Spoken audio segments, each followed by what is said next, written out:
Hello dear friends, students of class 12th B, C and D. Today we'll start with the second lecture and we'll try to finish this chapter, that is poverty, from the second book, that is economic development in India. Okay, so on that particular day, in the previous video I talked about the procedural details regarding fixing the poverty line. Now today we'll see percentage wise, right from the time of independence, okay, or after that, what percentage of population it was poor. Okay, so here is the data which you can also see from the book, isn't it? Your book, if it is there, I think it is all given over there. So little bit we'll analyze this particular data. Okay, you can see a little bit here, isn't it? Population right from the time 1960 to 61 up till it was given 2011-12, पूरा का पूरा population का data यहाँ पे दे रखा है through a graph. ठीक है ना? See, during the time of 1960-61, अब देखिए, आप जरा यहाँ पे देख सकते हैं 0, 10, 20, 15, 20, 25, 30, 35.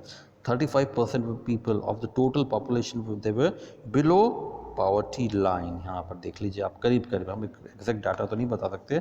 और एक और चीज़, पॉपुलेशन का परसेंटेज बढ़ा फिर 1964-65 में यहाँ पहुँच गया, isn't it? करेक्ट. ये देखिए आप यहाँ पर 0, 10, 15, 20, 25, 30, 35, 40, 45, isn't it? और 50 के बीच में कहीं पर आ रहा है, isn't it? और इसी तरह से 70, 71 हल्की सी मामूली सी गरीबी गिरी, उसके बाद फिर यहाँ पर बढ़ गई है. ये बहुत इंपॉर्टेंट है 1973-74 में. ठीक है, 19, अभी इसको आप कैलकुलेट करके देख लीजिए. I think it is nearly 46 और 47%, मतलब 50 से थोड़ा सा नीचे आ गई है. फिर थोड़ी सी और बढ़ गई, फिर एक ड्रास्टिक गिरावट आई, फॉल आया है. कौन सी ईयर में? मे बी कहीं यहाँ पर देखिए, ये यहाँ पर गिरावट आ रही है 1986-87 में करीब गिरावट आई यहाँ पर. और फिर उसके बाद देखिए यहाँ पर लगातार गिरावट आई, फिर थोड़ी सी बढ़ी. कौन सी ईयर में? ये यहाँ पर अब देखिए, ये 1999 से 2000 में यहाँ पर थोड़ा सा कहीं पे इस लेवल पे ये यहाँ पे, सॉरी, ये यहाँ पर जो है थोड़ा सा इसका चेंज हुआ है, ये देखिए. ठीक है ना, यहाँ पर जो है घट रही है. एंड सडनली व्हाट हैपन, यहाँ पर कहीं पर 1996-97 में फिर कम हुई थोड़ी सी गरीबी. ठीक है, फिर परसेंटेज यहाँ पर बढ़ गया है. ठीक है, सो ये चलता रहा.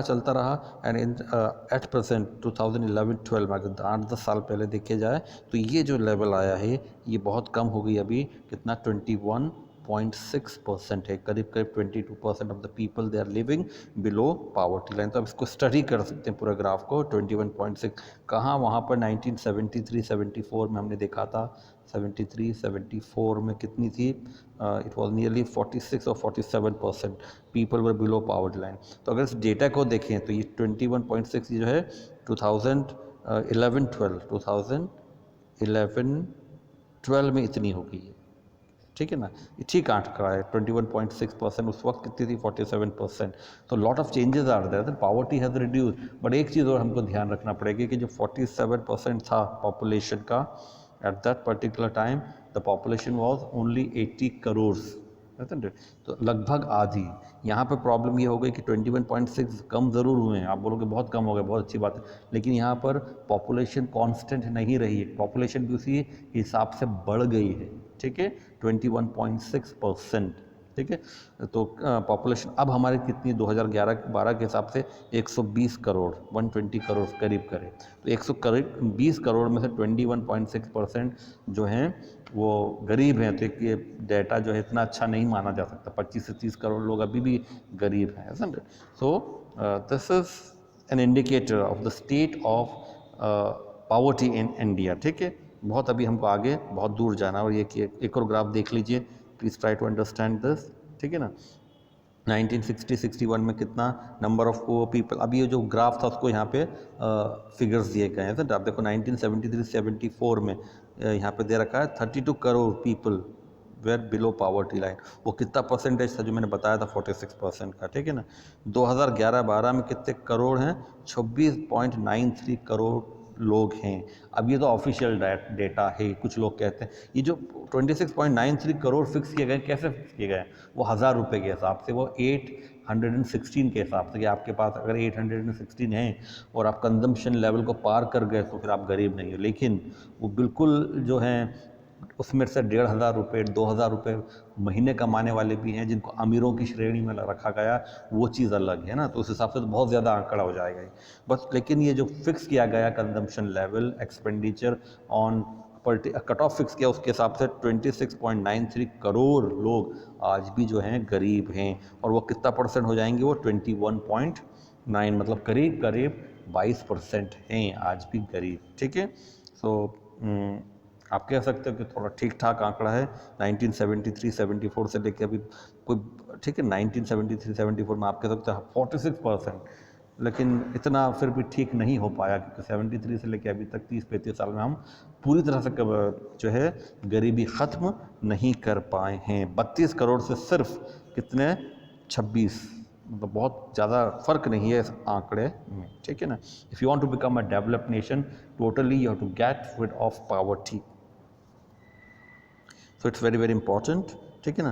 So now let's talk about the limitations of poverty। क्या limitations हो सकते हैं पावर्टी लाइन के, जो हमने फिक्स कर दी है कि 860 जो है गांव में होना चाहिए और 1000 रुपये कहाँ पर शहर में होना चाहिए। मतलब 816 रुपये में आपका 2100 कैलोरी जो 2400 कैलोरीज आ जाएंगी और शहर में जो 2400 कैलोरीज चाहिए वो आपकी 1000 रुपये में, सॉरी, शहर में जो 2100 कैलोरीज हैं वो आपकी 1000 रुपये में आ जाएगी, isn't it? But what are the limitations of this power? Is this poverty line exact? Is it able to define the poverty in a proper manner? That is the main question. Now the mechanism put all the poor together and does not differentiate between the poor, very poor and the poorest of poor. अब आपने क्या करा, एक imaginary यहाँ पे कह सकते हो, जैसे मैं आपको लिख के बताता हूँ यहाँ पे, ये देखिए कि यहाँ पर आपने क्या करा कि मैं इसको थोड़ा सा लिखता हूँ और समझाने की कोशिश करता हूँ आपको। पावर्टी लाइन है जैसे, है ना, यहाँ पर मैं बना के बता देता हूँ आपको, ठीक है ना। जैसे ये यहाँ पर आपने क्या करा, ये एक पावर्टी लाइन जैसी बना दी, ठीक, शायद आपको दिख रहा होगा, है ना। ये पूरी एक पावर्टी लाइन बना दी आपने, एक लाइन खींच दी ऐसे करके, ठीक है ना। आप इस लाइन के यहाँ पर अगर आप देखें तो ये इस तरफ है ना, इस लाइन के मतलब ये क्या करा आपने, एक लंबी सी लाइन खींच दी पूरी अच्छी तरह से, ठीक है। ये मैंने खींच दी लाइन, ठीक है। अब आपने क्या करा यहाँ पे, ट्राई टू अंडरस्टैंड दिस, ठीक है। अब यहाँ पर इस एरिया में यहाँ पर, ठीक है ना, यहाँ पर आपने सारों को कह दिया कि भाई आप जितने भी आ रहे हो ये यहाँ पर रिच, ये जो एरिया है पूरा रिच का, लाइन के ऊपर की तरफ, ठीक है, दिस एरिया, ठीक है ना। वहाँ पे आपने कह दिया सारे के सारे रिच हैं, और इस लाइन के नीचे यहाँ पर, ठीक है, हियर जो यहाँ पर आपने कह दिया ऑल आर पुअर, ठीक है। ये रिच होगा, ये पुअर, और एक इमेजिनरी लाइन कह दी। अब ये यहाँ पर जो आपने पुअर कर दिया, इन पुअर लोगों में कितने बिल्कुल लाइन के करीब हैं, कौन लाइन से और दूर चला गया। लाइन से जितनी दूर जाएंगे तो मतलब वो बहुत ज़्यादा करीब। रिच में भी कई कैटेगरीज हैं जो हम आगे जाके देखेंगे। यहाँ पे आपने कह तो दिया कि rich, isn't it? You have just said that okay, rich people, but rich में भी कई कैटेगरीज होती हैं यहाँ पर, isn't it? Rich, very rich, isn't it? जैसे कि अलग अलग कैटेगरी, वेरी रिच, है ना, ये कैटेगरी आ गई यहाँ पर, रिच, वेरी रिच। फिर बिलियनर, है ना, बिलियनर, एक बिलियनर हो गए। फिर मिलियनर, है ना, millionaire, rich, very rich, super rich, ये अलग अलग कैटेगरी है। अब यहाँ पर आपने क्या कर दिया, जैसे ये पुअर की कैटेगरी है, ठीक है ना, यहाँ पर आप क्या कर रहे हो, पुअर, आपने बस पुअर को कर दिया। अब वेरी पुअर, ये भी कहीं पर हैं, पड़े हुए हैं उस कैटेगरी में, लाइन के नीचे वेरी पुअर, ठीक है ना। फिर उसके बाद हॉरिबली पुअर और poorest of poor, poorest of poor. तो ये कहाँ जाएंगे, ये इनको आपने कोई कैटेगराइजेशन नहीं किया है, आपने बस एक लाइन खींच दी, इस तरफ रिच इस तरफ पुअर, ठीक है ना। यहाँ पर अगर आप बात करें जैसे इस तरफ की तो मिडिल क्लास भी आ जाता है, मिडिल क्लास वो कहाँ है, मिडिल क्लास में 3 कैटेगरी हैं, lower middle class, upper middle class, वो उनको भी आपने कैटेगराइज नहीं किया, बस ये कह दिया कि आप इतना कर सकते हो, 8 से 16 रुपये खर्च कर सकते हो तो आप अमीर, आपने 1000 रुपये खर्च कर दिया आप अमीर, ठीक है, ये होना नहीं चाहिए, ठीक है। तो ये एक जो है क्या बोलना चाहिए आप समझ लीजिए इसको कि जो क्या कहते हैं लिमिटेशन है, दिस एक लिमिटेशन हो गई, this mechanism put this mechanism put all the poor together and does not differentiate between the poor, very poor and poorest of all poor या absolute poor, poorest of the poor, so difficult to identify who among the poor need help the most। अब होता क्या है कि गरीब आपने कह दिया, कौन गरीब है, ये एक बहुत ही ज़्यादा कॉम्प्लिकेटेड डेफिनेशन। भाई किसको सरकारी मस्जिद की जरूरत, एक तो गरीब वो है जो बेचारा बड़ी मुश्किल से 2 वक्त की रोटी जुटा पाता है, who is without home, who is not able to fulfil the basic necessities of, कहीं से गुजारा कर लेता, पेट भर खा लेता है। एक गरीब वो है कि उसको रोज़ कुआं खोदना पड़ता है, रोज़ पानी भरना पड़ता है, यानी कि बहुत ही मेहनत करना पड़ती है, जब जाके शायद सुबह का खाना नाश्ता मिल जाएगा तो रात का खाना मिलेगा, दोपहर का नहीं मिलेगा, ठीक है। एक कैटेगरी वो है गरीबों की जो who are starving, who are hunger stricken, उनको खाना ही नहीं मिल रहा है, बहुत से ऐसे भूख से मर रहे हैं, भूख से डेथ हो रही है, ठीक है। Got it? And they have the self-esteem, so that's why they are not going out, doesn't it, to beg, वो भी मर जाते हैं, वो हम डिफ्रेंशिएट नहीं कर पाते हैं इस लाइन से।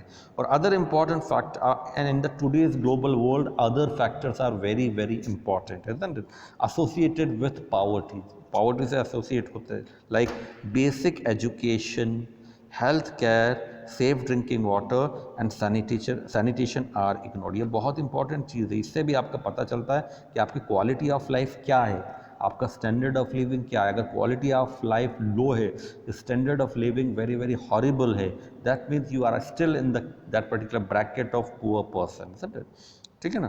तो this are also important factor जो आज के ज़माने में बहुत ज़रूरी है, क्या, पॉवर्टी से जुड़े हुए हैं। बेसिक एजुकेशन, क्योंकि बेसिक एजुकेशन आपकी नहीं है अभी, मान लीजिए आप कभी स्कूल नहीं गए, आज की तारीख में आप गरीब शायद नहीं हो क्योंकि आप पिता पे डिपेंडेंट हो, पर आगे जाके आप पुअर हो जाओगे अगर पिता नहीं रहे, God forbid, naturally because you are not at all educated, so maybe again what will happen, you will slip below poverty line, ठीक है। Health care system is horrible, you are not able to afford to go to a good hospital, that means you are poor. Safe drinking water आपको नहीं मिल रहा है। और एक और चीज़, गाँवों में ऐसे बहुत से गाँव हैं जहाँ पे लेडीज़ को 10-10 किलोमीटर चलना पड़ता है पानी भरने के लिए, और वो पानी लेके भी आती है, वो गंदा है, isn't it? So that is the big problem over here. Video. And sanitation are ignored. So sanitation are ignored, we can say, ठीक है। So I hope you are able to understand what I am saying. So very difficult to identify all the poor. तो मैंने करवा दिया। So other important factors associated with poverty like basic education, health care, safe drinking water and sanitation are ignored in this through this particular line, okay, got it। So similarly other social factors that trigger perpetual, trigger का मतलब start करना, initiate करना, isn't it? Perpetual poverty, perpetual means continuous poverty such as illiteracy, discrimination, lack of civil and political freedom are ignored। यहाँ पे एक और चीज़ important है, कहीं ना कहीं पावर्टी से जुड़े ये सोशल फैक्टर्स भी, सोशल इविल्स इनको कह लीजिए, जैसे कि इलिटरेसी है जिसके बारे में पहले बात हो चुकी है, डिस्क्रिमिनेशन होता है हमारे देश में, ये डिस्क्रिमिनेशन हर अलग अलग लेवल पे, caste based discrimination, hasn't it, sect based discrimination, political rights पूरे नहीं मिलते हैं किसी तरह, काफ़ी लोगों को सिविल एंड पॉलिटिकल राइट्स नहीं मिलते हैं, उसकी फ्रीडम नहीं रहती कुछ, है ना, उससे भी क्या होता है, पावर्टी परपेचुएट होती है, ठीक है, गॉट इट। तो ये सारी चीज़ें इंक्लूड नहीं गई, सिर्फ आपने क्या कर दिया कि आपको पेट भर रहा है कि नहीं, तो आज के ज़माने में पेट भरने से कुछ नहीं होता है, ठीक है। Other things are also very very sensitive, ठीक है। Some facts regarding number of poor people in India. Some facts regarding number of what we say poor people in India. If I'll, ठीक है ना, तो number of some facts regarding number of poor people in India. आज तक ये पूरा पता ही नहीं चल पाया इंडिया में कि लोग गरीब कितने रहते हैं, डजंट इट। अगर आप गैर सरकारी आंकड़ों पर जाएं तो जो हमारे सरकारी आंकड़े तो कह रहे हैं कि 22% है, लेकिन कुछ लोग कहते हैं भाई 22% तो बहुत कम है, अभी भी 40 से 45% लोग गरीब कहलाते हैं, ठीक है ना। तो एक मेथड होता है किस तरह से निकालते हैं हम लोग गरीबों की संख्या, परसेंटेज जिसको कहते हैं हेड काउंट रेशियो। ये बहुत इंपॉर्टेंट है। What is this head count ratio? Head का मतलब पर्सन, काउंटिंग द पर्सन। इसके लिए एक फार्मूला होता है जिसको कहते हैं number of poor people in India, ठीक है। नंबर ऑफ पुअर पीपल, जैसे कितने भी मतलब परसेंटेज है simply, number of poor people. जैसे आज की तारीख में मान लीजिए 28 करोड़ लोग जो हैं, 28 करोड़ लोग जो हैं पुअर हैं, वो 28 करोड़ का फिगर यहाँ पे ऊपर रख दीजिए आप न्यूमरेटर में, और डिनोमिनेटर में टोटल पॉपुलेशन रख दीजिए और इनटू 100 से मल्टीप्लाई कर दीजिए। What you will get the percentage of poor people in India, ठीक है ना। मतलब न्यूमरेटर इसको कहते हैं हेड काउंट रेट, जो परसेंटेज पुअर का आ जाएगा। जैसे आज की तारीख में 21.9% या 22%, ये हेड काउंट रेशियो कहलाएगा। Total number of people in that particular category, poor category, divided by total population multiplied by 100, ठीक है। सो जैसे एग्जांपल 1973 से लेकर 78 तक देयर वर 320, एक एग्जांपल दिया है, million people trapped in poverty. Poverty में ट्रैप्ड थे 320 मिलियन पीपल, ठीक है। और इनको, ठीक है, अगर इनका परसेंटेज निकाला जाए in terms of proportion, it was 46% of total population. ये तो आपने क्या करा, यहाँ पे 320 मिलियन को डिवाइडेड बाय टोटल पॉपुलेशन कर दिया और उसको 100 से मल्टीप्लाई कर दिया, you will get 46% of total population, ठीक है। और कुछ हद तक हमारी कुछ पॉवर्टी एलिवेशन प्रोग्राम थे, बिकॉज ऑफ दैट इन 2011-12 में फॉलन टू 22%। बट ये भी कोई एग्जैक्ट अच्छा डाटा नहीं है, क्योंकि आप जो है आप कह रहे हो कि भाई हमारा देश जो है एक डेवलप्ड नेशन बन जाना चाहिए। आज की तारीख में हम चाहते हैं कि हमारी इकोनॉमी जो है 5 ट्रिलियन इकोनॉमी हो जाए। इतना आसान नहीं है, अभी हमारी 2.6 है, ठीक है ना। उसके लिए आप पूरा बेरोजगारी जो है, गरीबी को जड़ से ख़त्म करना पड़ेगा, which is very very important, ठीक है। एक और चीज़ जो बहुत इंपॉर्टेंट है वो है divide between urban poverty and rural poverty. ये भी एक बहुत बड़ा चीज़ है, क्योंकि ठीक है ना, हमारे जो अभी भी 60 to 70% people they reside were in rural area, and rural poverty is very very important, ठीक है ना।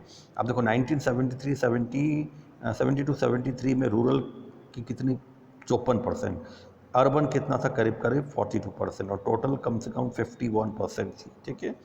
और ठीक है, इसको 50, कुछ लोग 51% भी कहते हैं, कुछ लोग इसको 47% कहते हैं, तो चलेगा, कोई ज़्यादा। आप लोग इसको करीब करीब 50 भी लिख दोगे तो मैं मान लूँगा, क्योंकि अलग अलग बुक में अलग अलग दे रखा है, ठीक है। तो कहने का मतलब ये कि nearly half of the total Indian population it was poor at that particular time, ठीक है। और अब देखिए यहाँ का फिगर है 2011-12 का।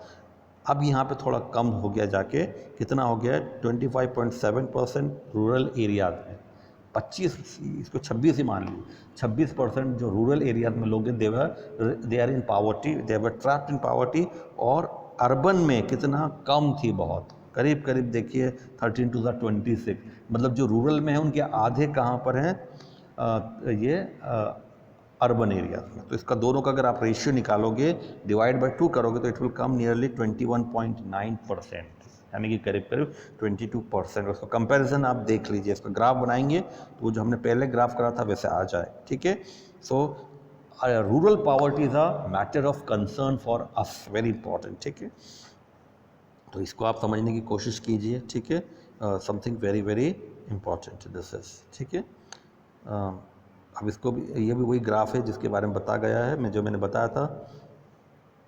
ये यहाँ पे ये भी बहुत इंपॉर्टेंट चीज़ है। तो हम पावर्टी को मेजर करते हैं तो total poverty, percentage of poverty is very very important.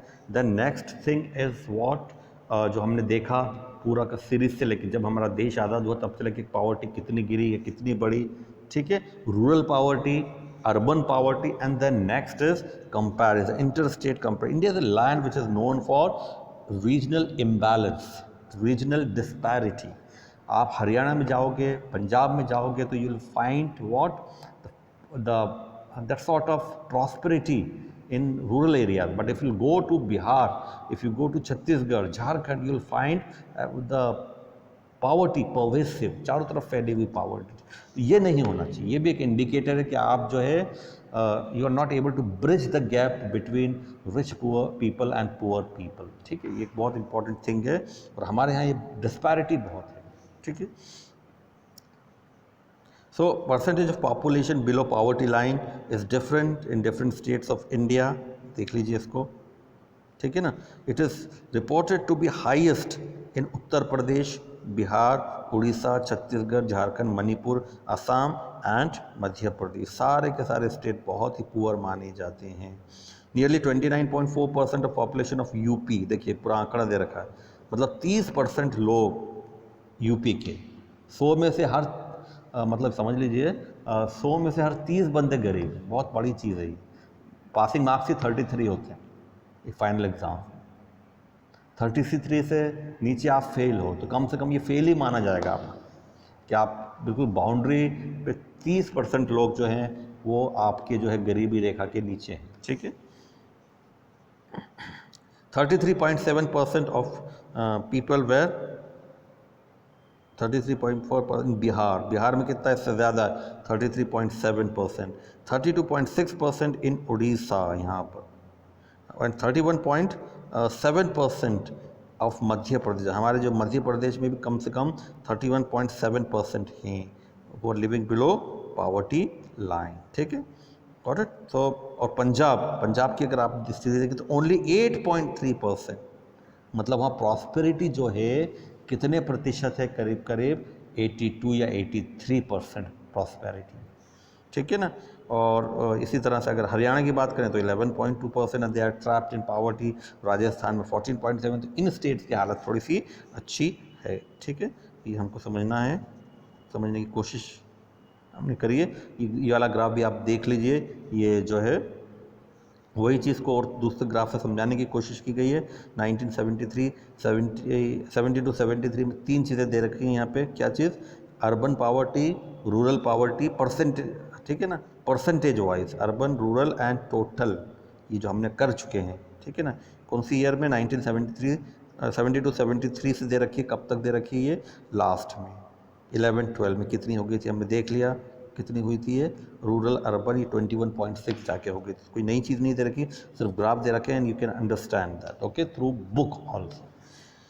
तो percentage of population below poverty line. Now let us see what are the causes. भाई गरीब क्यों हैं इंडिया में इतने, क्या परेशानी हो गई? हमारी आज़ादी 1947 में हमें मिली थी, एंड चाइना को आज़ादी जो मिली थी 1949 में मिली थी, isn't it? So why China is well ahead of us and we are still lagging behind when it comes to development, poverty, ठीक है। अब यहाँ पे एक बहुत ज़रूरी चीज़ समझने की कोशिश करना पड़ेगी आपको, और मैं थोड़ा सा शॉर्ट में समझा देता हूँ क्योंकि शायद सर ने आपको समझा दिया होगा, लोगों सर ने। Low level of national income compared to size of the population, it affect the per capita income. यहाँ पर समझने की कोशिश करिए। जब हम बात करते हैं नेशनल इनकम की, तो नेशनल इनकम के 4 एलिमेंट्स होते हैं, 4 चीज़ें बहुत इंपॉर्टेंट होती हैं, ठीक है ना। और ये चारों चीज़ जो हैं बहुत ही ज़्यादा इम्पॉर्टेंट हैं। मैं आपको बताने की कोशिश करता हूँ थोड़ा सा शॉर्ट में, नहीं तो फिर क्या करूँगा, एक और वीडियो में क्लास में आपको बता दूँगा अच्छी तरह से, है ना, कि क्या चीज़ होती है ये, है ना। ये देखिए आप ना, जैसे यहाँ पे थोड़ा सा हम समझने की कोशिश करते हैं, ठीक है। नेशनल इनकम, अगर हम नेशनल इनकम की बात करें तो 4 चीज़ें होती हैं। एक तो होता है यहाँ पर GDP, ग्रॉस डोमेस्टिक प्रोडक्ट, ये बहुत इंपॉर्टेंट होता है। दूसरी चीज़ क्या होती है? नेट डोमेस्टिक प्रोडक्ट, ये दूसरी हो गया। और तीसरी चीज़ होती है क्या? GDP, NDP। आई होप ये आपने दोनों चीज़ समझी होंगी, ग्रॉस डोमेस्टिक प्रोडक्ट और N means net domestic product, जैसे, ठीक है। फिर एक होता है GNP, और फिर चौथा जो होता है लास्ट, वो होता है NNP, ठीक है। इसमें से हम जब बात कर रहे हैं तो इसकी बात कर रहे हैं किस चीज़ की? ये NNP की, ठीक है। ये यहाँ पर किसकी बात हो रही है?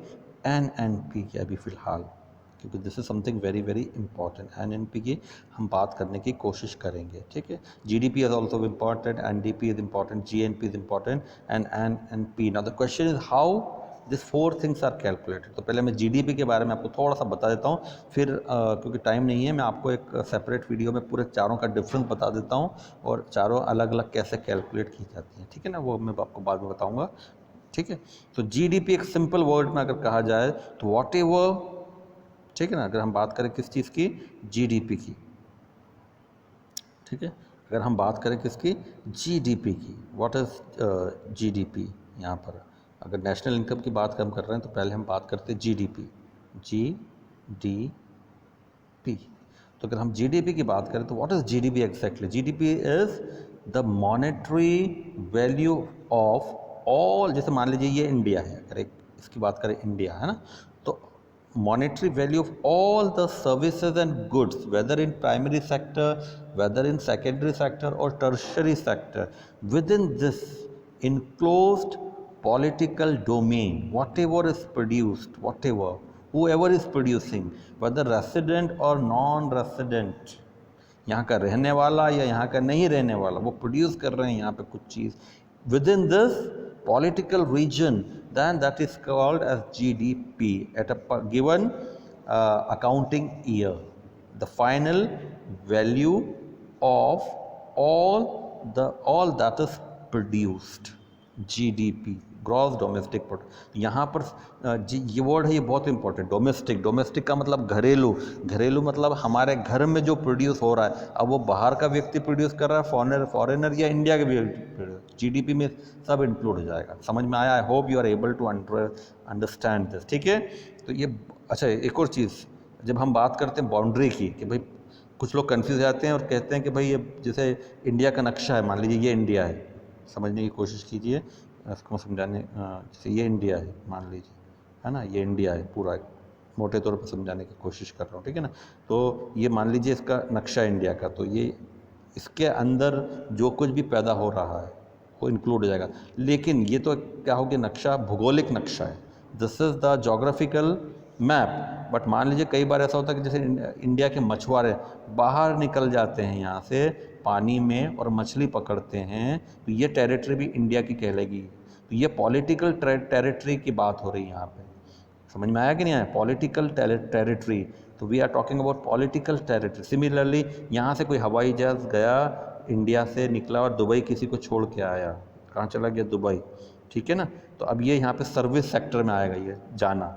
अब वो चला तो गया एक दूसरे रीजन में, दूसरे जोग्राफिकल रीजन में, कहाँ? दुबई में। लेकिन ये जो सर्विस हुई ना, ये सर्विस यहाँ पे हुई, कहाँ पे? इंडिया के पॉलिटिकल डोमेन में। तो ये भी सर्विस में काउंट करा जाएगा। इसको यूँ नहीं समझा जाएगा कि यार ये तो सर्विस बाहर दे के आ रहा है, ये रीजन तो है ही नहीं। प्रोडक्शन कहाँ पे माना जाएगा? इंडियन पॉलिटिकल रीजन में ही माना जाएगा। So don't get confuse regarding this, ठीक है। तो जो कुछ भी इंडिया की पॉलिटिकल डोमेन के अंदर प्रोड्यूस हो रहा है, यहाँ तक कि अगर मान लीजिए कोई इंडिया का बंदा कोई फॉरेन एम्बेसी में बैठा है, तो वो भी पॉलिटिकल डोमेन में माना जाएगा, ठीक है, उसकी जो इनकम आएगी, ठीक है। तो I hope you understood this particular concept. GDP का क्या मतलब हुआ? Gross domestic product in a particular geographical region, if something is what we say something is produced, okay, so the total monetary value of that is calculated and that is called as GDP, very important, ठीक है। तो अब मान लीजिए एक मैं आपको example देता हूँ और एग्जांपल देके ख़त्म करता हूँ, ठीक है ना। जैसे मान लीजिए ये आपने कुछ प्रोड्यूस किया यहाँ पे, है ना। यहाँ पर एक बंदा प्रोड्यूस, यहाँ पे दो बंदे प्रोड्यूस कर रहे हैं। एक मान लीजिए टाटा कुछ प्रोड्यूस कर रहा है, ठीक है। और यहाँ पे एक क्या बोलना चाहिए, सोनी से आप कुछ प्रोड्यूस कर रहे हैं, कंपनी एक, ठीक है ना। तो अब जब जीडीपी की बात हो गई तो इसका भी इंक्लूड माना जाएगा, इसका भी इंक्लूडेड माना जाएगा, टाटा का भी, सोनी का। यहाँ पे सऊदी अरब में एक बैठा है बंदा सुरेश करके, कौन, सुरेश,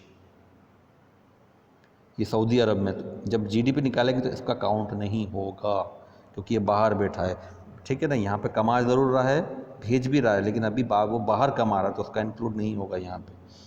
आई hope you are able to understand, ठीक है। इन दोनों का ही सिर्फ इंक्लूड होगा, तो ये कहलाएगा आपका क्या, जीडीपी, ठीक है। आज हम I hope you are able to understand this. आज हम इतना रखते हैं, फिर मैं आपको नेक्स्ट वीडियो में इसके आगे का बताने की कोशिश करूँगा कि एनएनपी कैसे कैलकुलेट करते हैं और जीएनपी एक्चुअली क्या है, जीएनपी में क्या चीज़ इंक्लूड करेंगे और क्या चीज़ नहीं इंक्लूड करेंगे, और फिर जीडीपी से जीएनपी कैसे निकालेंगे, और क्या बोलते हैं, एनएनपी कैसे निकालेंगे जीएनपी से, और दोनों में फ़र्क क्या है, ठीक है। आज हम वीडियो को इतना रखते हैं। Thank you very much, if God bless you all, ठीक है।